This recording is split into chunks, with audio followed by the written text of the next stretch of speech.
அரியலூரில் ரயில் நிலையத்தில் பயணி ஒருவரிடமிருந்து 77 லட்சம் ரூபாய் ஹவாலா பணம் பறிமுதல் செய்யப்பட்டுள்ளது. திருச்சி நோக்கி சென்ற ஹவுரா எக்ஸ்பிரஸ் ரயிலில் இருந்து இறங்கிய பயணிகளிடம் ரயில்வே போலீசார் சோதனை நடத்திய போது இந்த சம்பவம் வெளிச்சத்திற்கு வந்துள்ளது.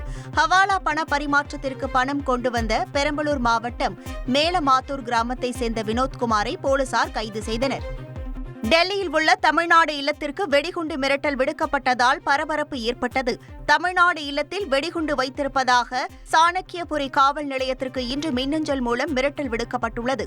இதையடுத்து தமிழ்நாடு இல்லத்தில் இருந்த ஊழியர்கள் அனைவரும் உடனடியாக வெளியேற்றப்பட்டு காவல்துறையினர் வெடிகுண்டு தடுப்பு பிரிவு நிபுணர்கள் மற்றும் மோப்ப நாய்கள் உதவியுடன் சோதனை நடத்தினர். திருவாரூர் மாவட்டத்தில் 2 நாட்களாக பெய்த கனமழையால் 10,000 ஏக்கர் பச்சை பயிறு சாகுபடி பாதிக்கப்பட்டுள்ளதாக விவசாயிகள் வேதனை தெரிவித்துள்ளனர். சம்பா சாகுபடிக்கு பிறகு 55,000 ஏக்கரில் பச்சை பயிறு சாகுபடி செய்துள்ள நிலையில் 2 நாட்களாக பெய்த மழையால் வயல்களில் தண்ணீர் தேங்கி நிற்கிறது. பல ஏக்கரில் பயிரிடப்பட்டுள்ள பச்சை பயிறு சேதமடைந்துள்ளதால் அரசு நிவாரண உதவி வழங்க வேண்டும் என்று விவசாயிகள் கோரிக்கை விடுத்துள்ளனர். செய்திகளை உடனுக்குடன் தெரிந்து கொள்ள உடனே சப்ஸ்கிரைப் பண்ணுங்க.